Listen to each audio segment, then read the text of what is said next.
Hello viewers, welcome back to my channel ভাইবোন cooking house. আমি আজকে আপনাদের সামনে হাজির হয়েছি বিকেলের নাস্তার একটি রেসিপি নিয়ে। আশা করছি রেসিপিটা আপনাদের সবার ভালো লাগবে।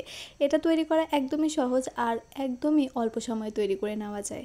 তাহলে রেসিপিটা শুরু থেকে শেষ পর্যন্ত দেখতে থাকুন। রেসিপিটা তৈরি করার জন্য আমি এখানে নিয়ে নিচ্ছি 1 কাপ পরিমাণ আটা, চাইলে আপনারা ময়দাও ব্যবহার করতে পারেন। নিয়ে নিচ্ছি আমি পরিমাণ মতো লবণ, আর নিয়ে নিচ্ছি আমি 1 টেবিল চামচ পরিমাণ সাদা তেল। এবার আমি তেলটা আটার সঙ্গে খুব ভালোভাবে মিশিয়ে নিচ্ছি। মেশাতে মেশাতে যে পর্যায়ে দেখবেন মুঠো বানালে একটি মুঠো হচ্ছে আর হালকা একটু চাপ দিলে ভেঙে যাচ্ছে, সে পর্যায়ে বুঝতে হবে মিশিয়ে নেওয়া হয়ে গেছে। এবার আমি অল্প অল্প করে পানি দিয়ে একটি খামির বানিয়ে নিচ্ছি। পানিটা একবারে বেশি দেওয়া যাবে না, অল্প অল্প করে দিতে হবে আর মিশিয়ে নিতে হবে। তাহলে আমি অল্প অল্প করে পানি দিয়ে একটি খামির বানিয়ে নিয়েছি। এবার আমি এটা রেস্টে রেখে দেবো 20 মিনিটের জন্য। আর এর মধ্যে আমি পুরটা রেডি করে নেব। পুরটা রেডি করার জন্য আমি পরিমাণ মতো তেল নিয়ে নিলাম আর দিয়ে দিচ্ছি আমি 1 কাপ পরিমাণ পেঁয়াজ কুচি। পেঁয়াজটা তেলের সঙ্গে নেড়ে চেড়ে মিশিয়ে নিচ্ছি আর পেঁয়াজটা একটু নরম হয়ে আসা পর্যন্ত আমি অপেক্ষা করছি। পেঁয়াজটা হালকা একটু নরম হয়ে এসেছে। এবার আমি এর মধ্যে অ্যাড করে দেব গুঁড়ো মশলা। এখানে আমি হাফ চা চামচ হলুদের গুঁড়ো, হাফ চা চামচ জিরে গুঁড়ো এবং হাফ চা চামচ মরিচের গুঁড়ো নিয়ে নিয়েছি। আর এ সময় চুলার জালটা থাকবে মিডিয়াম টু লো, না হলে মশলাগুলো পুড়ে যেতে পারে। সব কিছু আমি একত্রে মিশিয়ে নিয়েছি। এবার আমি এখানে অ্যাড করে দিচ্ছি একটি ডিম। চাইলে আপনারা সেদ্ধ আলু এখানে দিয়ে নিতে পারেন, তবে ডিমটা দিলে একদমই তাড়াতাড়ি পুরটা রেডি হয়ে যায়। দিয়ে দিচ্ছি আমি পরিমাণ মতো লবণ। সব কিছু আমি একত্রে মিশিয়ে নিচ্ছি।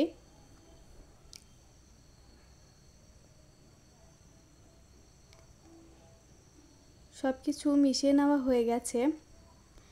এবার আমি এখানে অ্যাড করে দিচ্ছি 2 টেবিল চামচ পরিমাণ কাঁচামরিচ কুচি। ঝালটা আপনারা আপনাদের পছন্দ অনুযায়ী দিয়ে নেবেন। সব কিছু আমি আবারও একত্রে মিশিয়ে নিচ্ছি। চুলার জালটা অবশ্যই মিডিয়াম টু লোয়ে রাখতে হবে। এবার আমি নাস্তাগুলো বানানোর জন্য আন্দাজ মতো লেচি কেটে নিচ্ছি। একটি লেচি আমি নিয়ে ওপরে আটা ছিটিয়ে একটি রুটি বেলে নিচ্ছি। রুটিটা খুব বেশি মোটাও হবে না, আবার খুব বেশি পাতলাও হবে না। এরকম পুরুত্বের আমি একটি রুটি বানিয়ে নিয়েছি। এবার আমি সেই পুরটা রুটিটার ওপর দিয়ে দিচ্ছি আর আমি পুরটা ঠান্ডা করে নিয়েছি। এবার আমি রুটিটার চারি সাইড দিয়ে পানি লাগিয়ে নিলাম।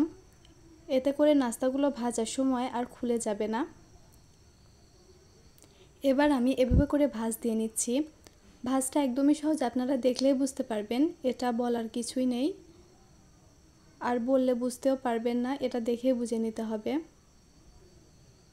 অবশ্যই পানি লাগিয়ে নিতে হবে, না হলে ভাজার সময় নাস্তাগুলো খুলে যাবে। এভাবে করে আমি সবগুলো নাস্তা বানিয়ে নিচ্ছি।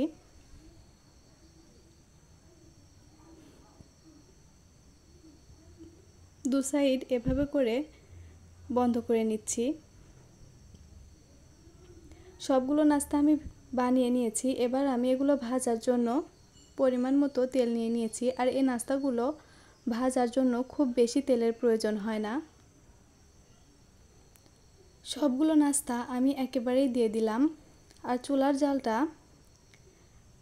মিডিয়াম রেখে নাস্তাগুলো আমি উল্টে পাল্টে সুন্দর একটি কালার আসা পর্যন্ত ভেজে নিচ্ছি। আমার রেসিপিটা যদি আপনাদের ভালো লাগে লাইক, কমেন্ট এবং শেয়ার করবেন। আর যারা আমার চ্যানেলটাতে নতুন, আমার চ্যানেলটা সাবস্ক্রাইব করে পাশে থাকা বেল বাটনটি বাজিয়ে দেবেন। এতে করে আমার ভিডিওর নোটিফিকেশান সবার আগে আপনি পাবেন। নাস্তাগুলো সুন্দর একটি কালার চলে এসেছে। এবার আমি এগুলো তুলে নিচ্ছি। তাহলে তৈরি হয়ে গেল ভীষণ মজার বিকেলের নাস্তা। আজ এ পর্যন্তই। আপনারা সবাই সুস্থ থাকবেন, ভালো থাকবেন আর আমার জন্য অনেক অনেক দোয়া করবেন। আল্লাহ হাফেজ।